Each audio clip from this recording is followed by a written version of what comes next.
And so the concept, Wiki versus New World Order. New World Order we'll get into. And that's the part where I think it needs a lot of material because it's a paradigm shift for some people if they've never heard of it or don't understand it. Wiki is the concept of collaboration. The internet is allowing us to collaborate spontaneously with a bunch of different tools today. It used to be a wiki was just a tool. It's actually a wiki tool where you can collaborate and build as coders and stuff. And today, there's multiple things. You can use Facebook or whatever. So I haven't been on Facebook that long, only about 3-4 months, and beep, thing goes off, and it's Ken O'Keefe doing Fuck the TSA tour. Oh, honey, did you check this out? Yeah. Oh, yeah, he's coming to town. We should see if he needs help or what's going on. Hey, Ken. So I go through his website. Ken sends me back an email. I'm going down to San Diego. Yeah, check with Ann. She's helping coordinate. If you can help out, that'd be great. So I get in contact with Ann. And says, yeah, we need help. Boom. We think, oh, what can we do here? Well, I know this girl, Natasha. And she helped organize a group for this Bill C-51 that was passed in Montreal. So let's contact Natasha. Natasha goes, I'm on board. So Kelly, Natasha, and then they click out. By the name of Emmanuel, who has massive contacts, and all of a sudden this thing pops up, which is this organization here. It's a little wiki, is what this is. This is a real form of it, but it starts on the internet. Spontaneously, a group of people around an issue pop up and make things happen. It's pretty neat. That's Wiki in a nutshell. Raise your hand if you see an older woman. Raise your hand if you see a younger woman. Not the same answer. Some people can see both, though, I can tell. Right? So, if you're looking at that line that's cutting across, that can be either a mouth or a necklace. It can be either an older woman looking down towards me right now, or it can be a younger woman looking up that way, depending on the amount of information. And you interpret the image based on your paradigms in life, right? Your knowledge base, when you see things, will affect how you see things. Look, grab your eye first, the data, your brain will organize it and give you what you want to see. That's what we call a paradigm, right? It's based on your whole framework of your reality and your life experience.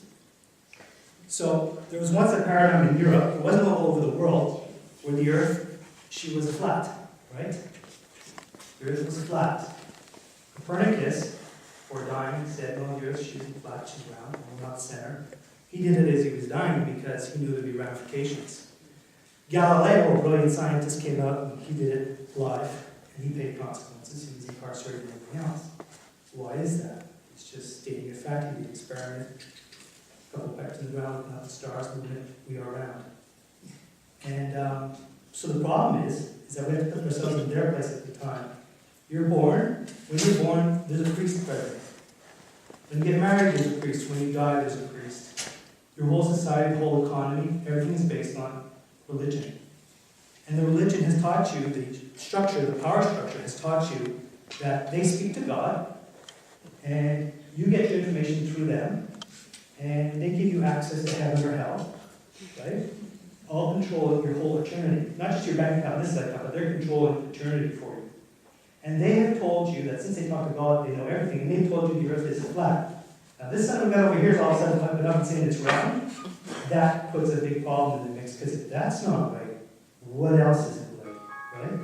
The whole house of cards comes tumbling down.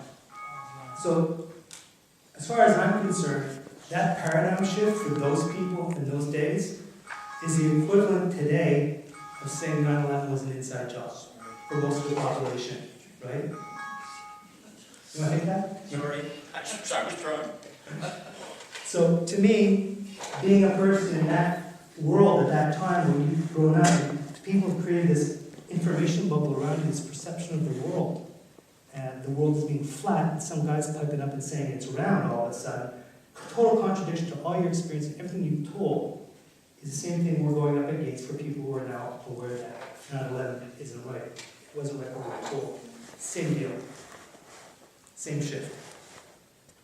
So, chapter 1 of the book is the myth of these active Islamic terrorists. So, a bunch of facts. And that's why the book is so big. The book is 2/3 what the problem is and 1/3 what the solution is. Because to get on board of what the problem is, if people are coming away and saying, the world she's flat, the idea where the world is round, you're going to have a lot of solid arguments and a lot of data points, because people are affected differently. Some people have a background in physics. If somebody points them in the right direction, off they go. Some people, it's politics, and they understand that the money exchange and stuff that went on, that's what lightens them up. Different people, different things get them going. So, a bunch of facts there listed on what's going on, and that's how each chapter is set up. It starts with, what's the misconception from my perspective? What are some facts we know? And then we jump into it. Let's take a look at somebody who's really gross, John Gross.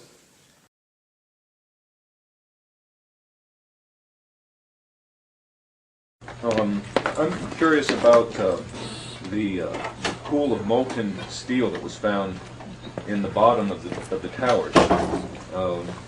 I am too. And Please tell me about it. Have you seen it? well, not personally, but eyewitnesses there found huge pools of molten steel beneath the towers, and some scientists don't think that the collapse of the building could have melted all that steel. And physics professor analyzed some of the steel, and Stephen Jones, and he found evidence of thermate residue, which would explain how the buildings collapsed by means of pre-planted explosives. So, have you analyzed the steel for any of those residues? First of all, let's go back to your basic premise that there was a pool of molten steel. I know of absolutely nobody, no eyewitness who said so, nobody who's produced it. You'd get down below and you'd see molten steel running down the channel rails. Like you're in a foundry. Yeah, like lava. Like lava. From a volcano. Steel-toed boots is one of the biggest things. Out still on the rubble, it's still, I believe, 1,100 degrees. The guy's boots just melt within a few hours. This is how it's been since day one. Oh, it's unbelievable. And this is 6 weeks later, almost 6 weeks later. And as we get closer to the center of this, it gets hotter and hotter. It's probably 1,500 degrees. We've had some small windows into what we thought was a core at some point, and it looked like an oven. You know, it was just roaring inside. And it's just a bright reddish orange color. I know of absolutely nobody, no eyewitness who said so, nobody who's produced it. I was on the site, I was on the steel yards, so I don't know that that's so. There's video of melted it. around 2,600 degrees Fahrenheit. I think it's probably pretty difficult to get that kind of temperatures in a fire. So I don't know the basis. I can't address your question if I don't know the basis. Well, NASA pictures, thermal images showed those sorts of temperatures in the basement. Would you send them to me? Okay.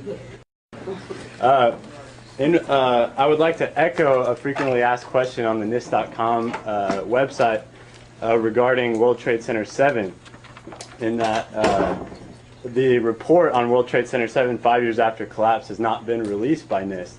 And in the fact that the tower collapsed in approximately 6.6 seconds, and free fall in a vacuum would be approximately 6 seconds, why is a controlled demolition hypothesis being examined for World Trade Center 7? We are looking at it. There's actually a very good write-up recently from controlled demolition experts, which you probably ought to read. We haven't finished the investigation yet, so I'm not at liberty to talk about any intermediate findings. We were charged with finding out the cause of the collapse, and we found what happened. I think we've scientifically demonstrated what was required to initiate the collapse. Once the collapse initiated, the video evidence is rather clear. It was not stopped by the floors below, so there was no calculation that we did to demonstrate that, what is clear from the videos. We were charged with finding out the cause of the collapse, and we found what happened. I think we've scientifically demonstrated what was required to initiate the collapse. Once the collapse initiated, the video evidence is rather clear. It was not stopped by the floors below, so there was no calculation that we did to demonstrate that, what is clear from the videos.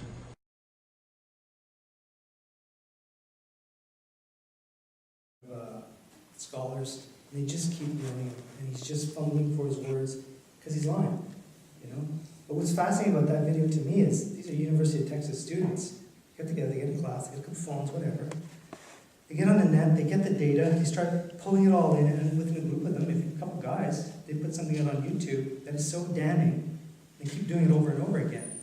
I mean, here you have the mainstream media, which costs millions of dollars, and these University of Texas are doing way better journalism than we ever see on mainstream TV. It's clear. So it's hard to determine which of the lies is worse. I mean, it's just when you dig into it and you want to hear who's done it, it goes so deep. But one of my favorites is the passport one, where we know who did it because we found their passport. The FBI happened to find their passport in the street after you can't find engines or whatever from the aircraft or the titanium. So I'm thinking maybe you should find out what those passports are made of, that paper. We can start making our planes and our buildings out of it, and we'll all be safe because that's miraculous stuff. Or the flight recorders, aircraft flight recorders are so indestructible, it's absolutely amazing the technology behind them to keep the data safe and be able to detect them. And they said there weren't any, and there were firemen who say, no, we watched them bring the flight recorder boxes out. And finally they released the one at the Pentagon in 2006, they fessed up. 9/11, pilots for 9/11 Truth went over the data flight recorder. They said, well, why is the plane 400 feet above the Pentagon when it hits? No answers, that kind of stuff. And what's neat about the internet now is people sharing its pictures are worth so much, and you get these memes out there. And here we have the Pentagon that was attacked, and there's 3 cameras on it, right? And what are they? They've been cameras that batteries are flashing light because the best picture we get out of it is a fireball. Meanwhile, in the same period, we have a rock that's 60 million miles away on Mars, and there's a clear picture of it. You know what I mean? How does that work? How does that balance out? Pretty easy to see. Or in this case, this one was funny. Is the car on the right, the lamppost just fell over and smashed the car. The one on the left was on Newsweek magazine. It hit the news. This guy was driving along, and the plane clipped the pole, the lamppost, and the lamppost went right through his front windshield. This is supposed to be taken after they've taken it out. There's no markings on the lamppost. Like an aircraft has clipped the lamppost doing, supposedly 200-300 kilometers an hour. There's nothing on it, and the thing didn't even dent the hood. It made a perfect hole through the window. And there's a video by 9/11 Truth, or pilots for 9/11 Truth, where they got this guy and they went around with him and trying to get his story because it didn't make sense. The guy's fumbling. You can see how nervous he is. So they leave the camera on the back seat on. And they, kind of get him comfortable. And they say, "So what's up?" He goes, "Man, you don't want to mess with these people. This is way above me, or this." He fessed up that he was set up to it. Pretty nasty. So the cover-up, right? So they do this big commission, and the guy put in charge of the commission is this man by the name of Henry Kissinger. We'll back to him later. Families for 9/11 Truth got him kicked off as leader of the commission because of his ties to Saudi Arabia, because already there was evidence showing that there was trading and stuff going on. So he was taken off the lead. But more remarkably is it took 441 days to get the investigation going. And when you look at the money invested, they put $14 million into the commission, but to find out whether or not Bill Clinton got a blowjob, they invested $20 million. It's quite interesting. So each chapter in the book is written with a multimedia environment, the fact that pictures and videos and YouTube and references. People don't really check references in books anymore. So I embed the references like this. Go check this out, right? You're reading a book, and there'll be a link, and there's a website. In the website, there's a chapter for each one, a section. And all the scholarly papers are there for 9/11 that I can find. All the websites of independent organizations, and a bunch of documentaries. So you really have to not want to know what's going on, because it's written there, and you go and check it out in an easy point and click, and somebody can get all the data they want.